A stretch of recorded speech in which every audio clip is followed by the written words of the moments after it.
friends on the dais, off the dais, members of CEAMA, and the torch bearers of an industry that has, I think, been a part of our life right from childhood. And as I was hearing Mr. Anuj Podar being recognized for his contribution, all those products of Bajaj that we have used all through our life were coming to mind, whether it was the electric iron or the geysers and what not have you. And by some strange coincidence, and I promise you I was not a part of the jury that decided the awardees, both the families of the two companies which have been awarded today have been well known to me for many, many years. Of course, Mr. Shekhar Bajaj and my family go back maybe 50 or 60 years, I don't even know, even before I was born probably. And I met Mr. Sundar Vachani, Sunil's father, at Mr. L.K. Advani's home. I still remembered even his address in Panchil Park.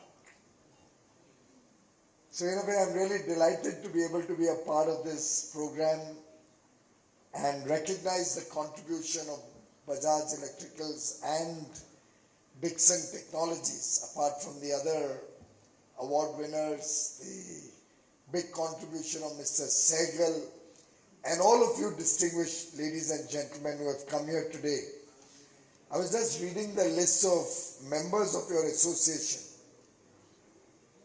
and I realized what a huge contribution all of you have done to India's growth story, and I agree with you that the best is yet to come. In fact, as I was hearing Mr. Sehgal, and thank you very much for your blessings and your very warm words, I recognize that we in industry always had the passion, had the commitment, wanted to do much more, wanted to contribute to India's growth story. We were all a part of the feelings for Swadeshi, feelings to make India a self-reliant, self-confident economy. And I'm sure the time when you might have started making black and white television sets, or when Shekhar or the Bajaj family, even before him, started Bajaj Electricals. And I guess you must be 100 years old now probably. Sorry? 83 years old. And as you pointed out, 30 years of journey of Dixon. All of you came into this business with a great deal of passion and commitment. And you recognize that these are items which are going to be needed by every single person through his life cycle. I mean, can any of us imagine a winter in Delhi which is just setting in without electric geysers in our home? I wonder if we didn't have television sets and OTT possibly, we couldn't have survived COVID. We would have all have been probably loonies by now, cooped up in our homes without television. Each one of us knows that with 1.4 billion people today, India provides the largest market opportunity available anywhere in the world. And that is what actually is my calling card, because of which the world today wants to engage with India. Why do you think suddenly the developed countries have also woken up to want to do free trade agreements or comprehensive economic partnerships with India? It's because they recognize where else in the world will they be able to sell maybe 200 million washing machines or 150 million dishwashers in the next 10, 12, 15 years? I don't think there is any other opportunity of that size. I was just told that this year will be a record of 9 million air conditioners. My own sense was when we designed some of our schemes that we would be looking at maybe 40 million air conditioners going forward. And in air conditioners, we've been able to also bring in the restrictions which were necessary from an environmental point of view, so that we don't land up just importing those gas-filled air conditioners, and therefore have been able to open up a huge opportunity for the air conditioning industry in India. I see that both Bajaj and many of the other companies, I don't know if Dixon also makes LED bulbs, but you do? Okay, so we have both of you, we have Havells I just saw, we have Crompton Greaves. I was reading the list of invitees to today's program just now. And I'm really proud of all of you and the entire industry and all the membership of CEAMA. And if I may add a personal note, particularly to the LED manufacturers, who really did India proud. Today the world looks up to the India story when it sees the way we adopted LED bulbs.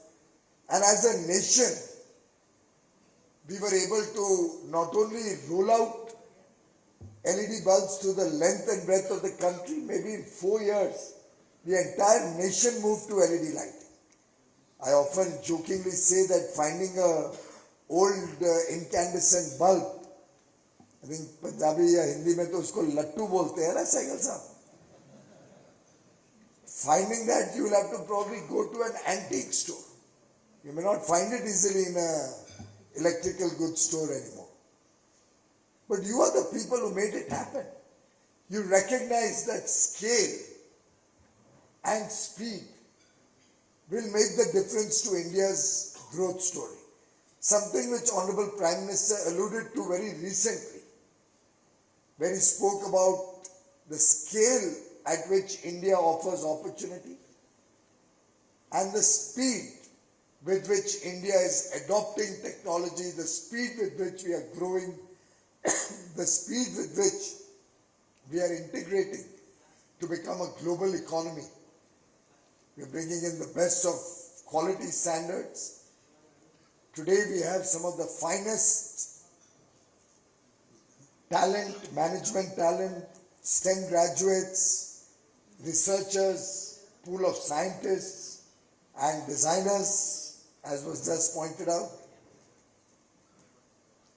India today is leading the world when it comes to innovation, when it comes to our startup ecosystem. All of this is attracting the world to want to come and do business with India.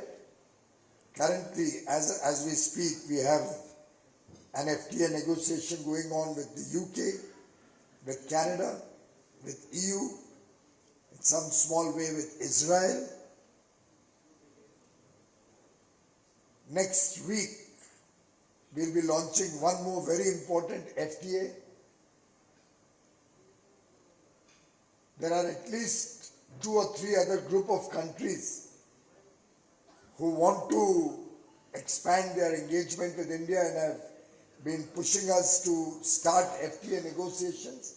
I honestly have a constraint of manpower and people in the ministry to handle the wide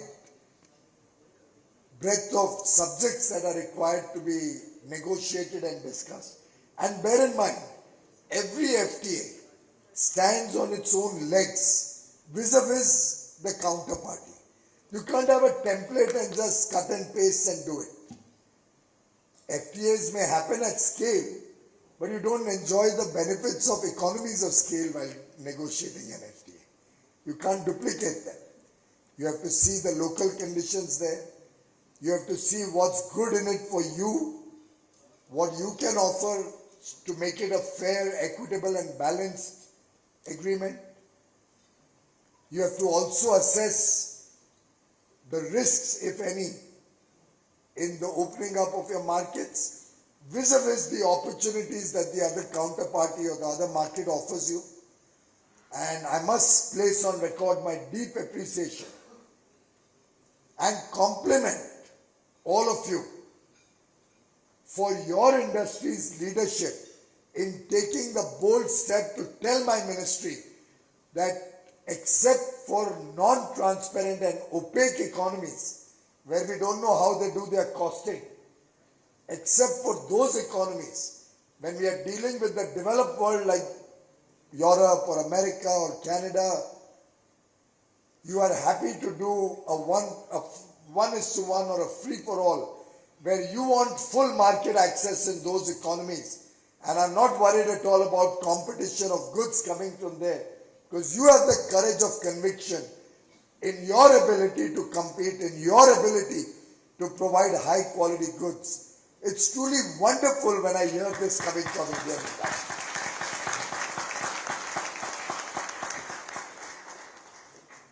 In fact, that must have possibly been what prompted Mahatma Gandhi to promote the concept of Swadeshi, which today Honorable Prime Minister is taking forward in mission mode.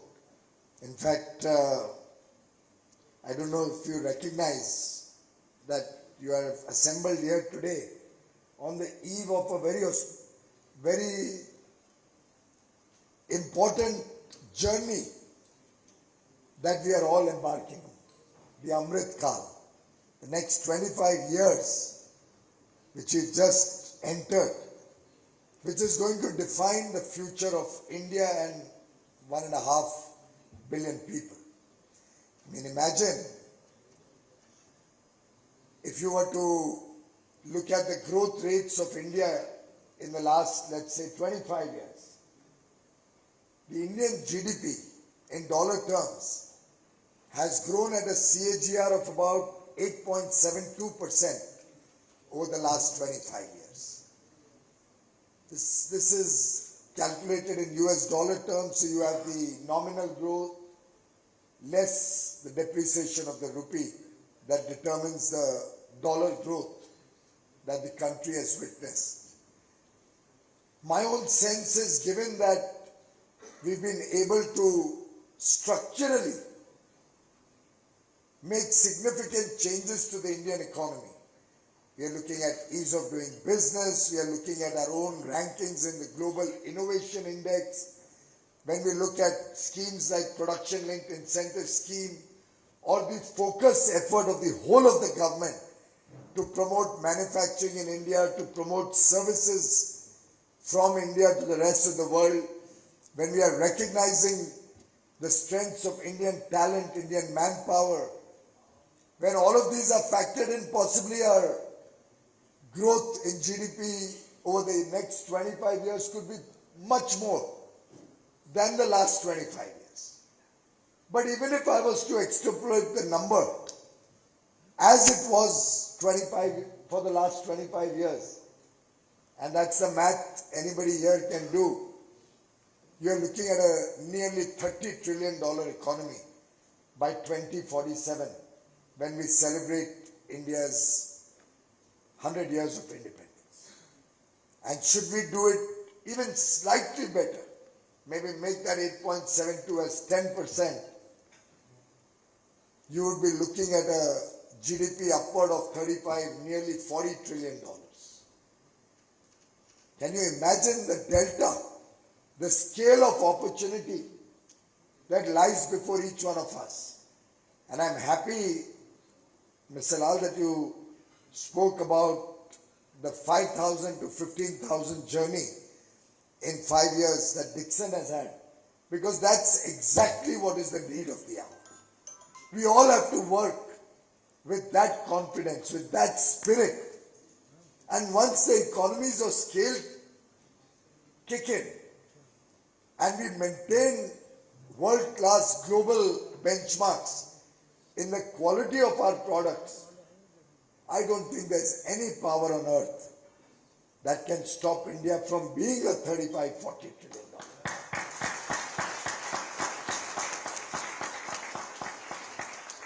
We've seen the initial successes of the PLI scheme, and for any of you who has not yet read the news articles about it, your very own member and today's award winner Dixon was amongst the first companies to receive a check or a transfer into their account for implementing and starting to produce goods under the PLI scheme for white goods.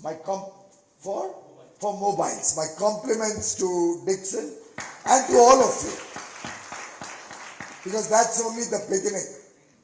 I'm sure many more of you will be a part of that journey as we go forward.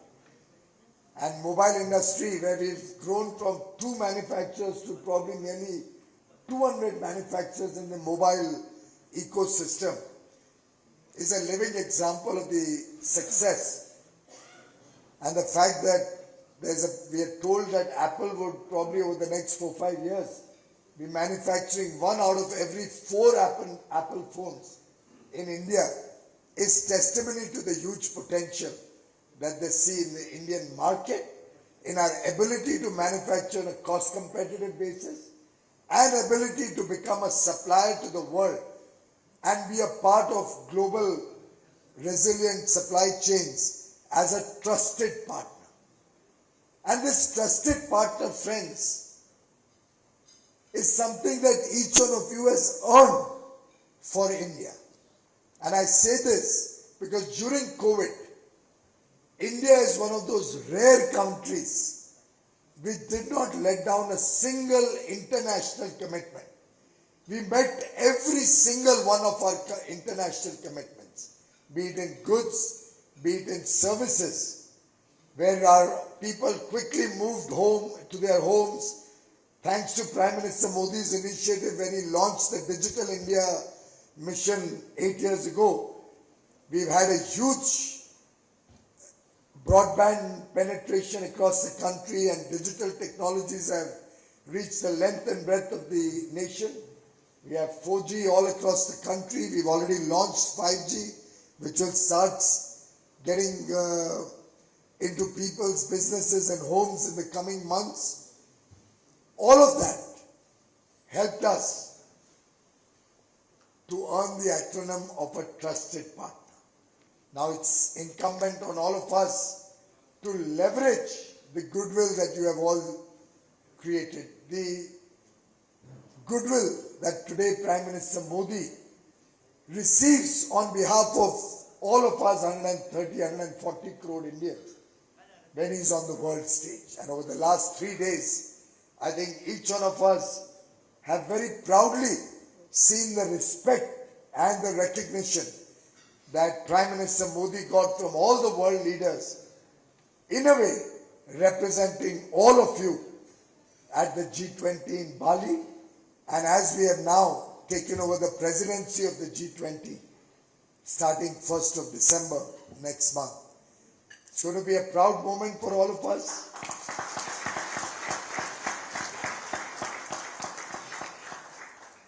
It's going to be a moment to celebrate as well as showcase India's strengths to the world.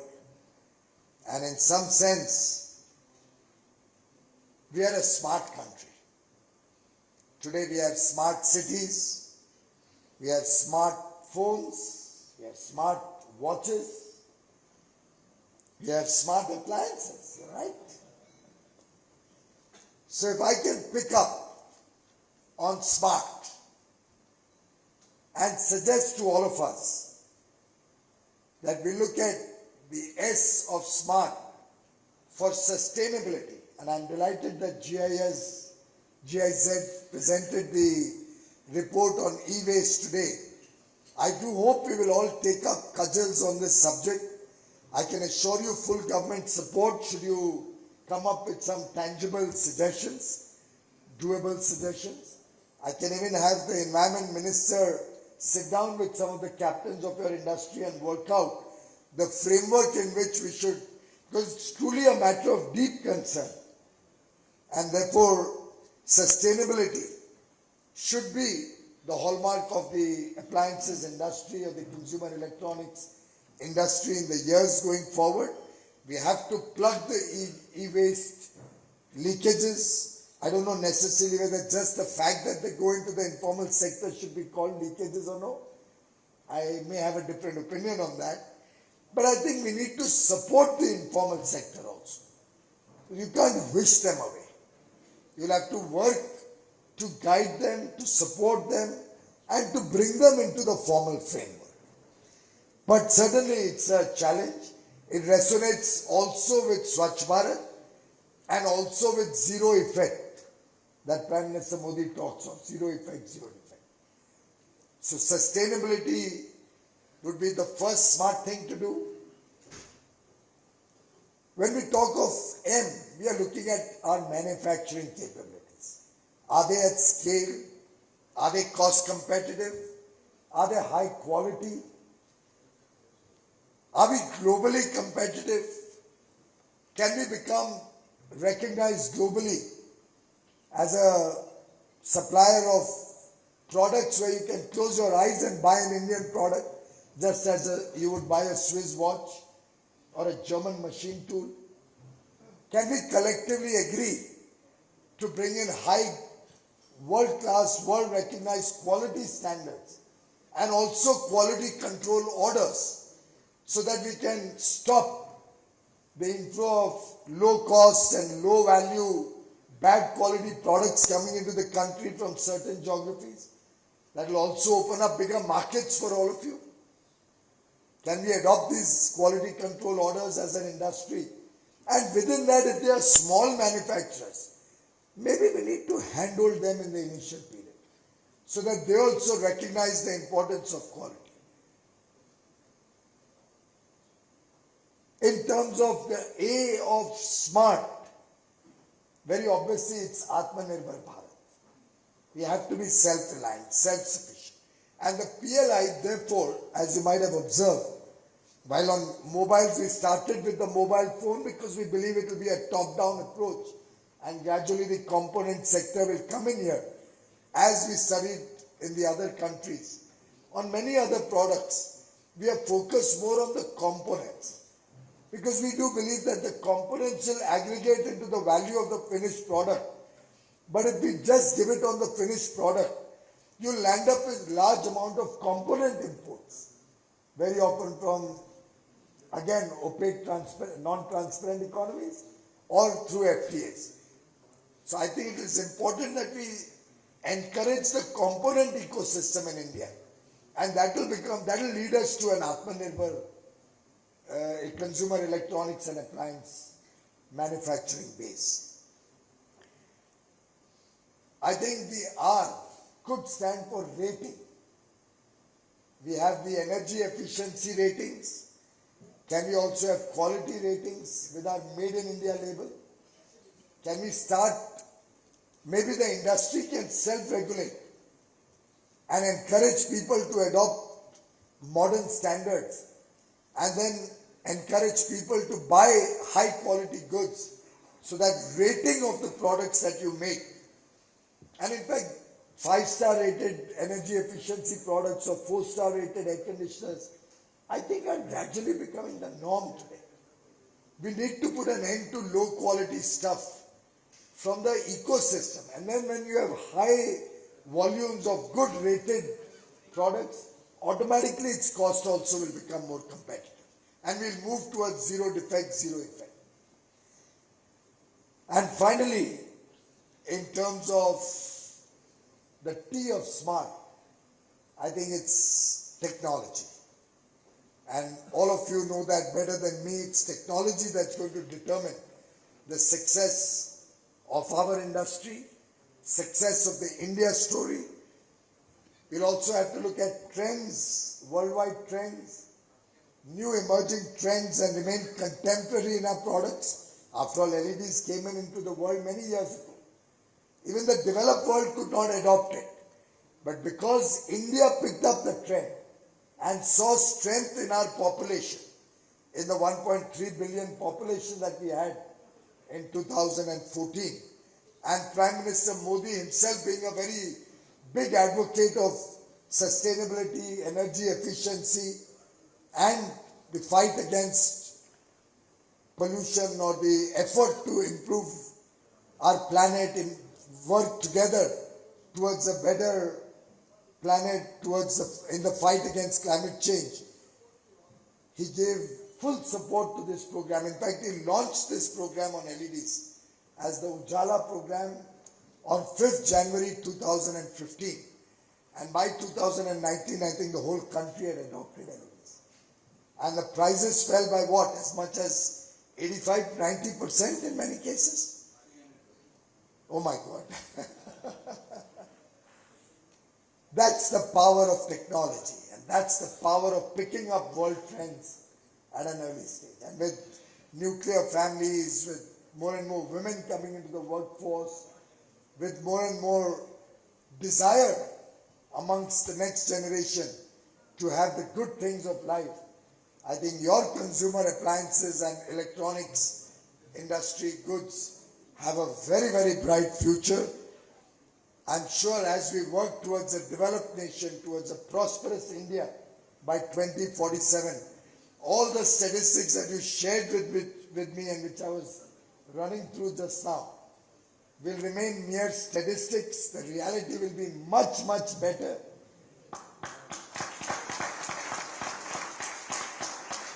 And all of us in this industry will truly become the flag bearers of a new prosperous India which will provide jobs, which will provide work opportunities to every single child born in India, which will innovate in India, which will design in India, which will provide world-class products in India and inspire, just as our award winners today have, inspire the future generations to do even better, to do even more.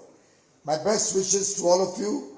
Congratulations to the award winners, to CEAMA for the wonderful work that you are doing, and I pray that you continue to serve the nation in the years to come. Thank you very much. Thank you, Honourable Minister, sir, for your very inspiring address. As I mentioned before, your addresses have always made people think beyond and work with greater zeal and passion. Thank you for inspiring and motivating everyone to be smart. Thank you, sir. And I would like to, in fact, request President CEAMA, Mr. Eric Boganza, to kindly present a token of our gratitude, appreciation. Please join us, ladies and gentlemen, as we once again thank the Honourable Minister for leading us today, for guiding us, for inspiring us.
So thank you once again to the Honourable Minister for giving his valuable time and his guidance to us.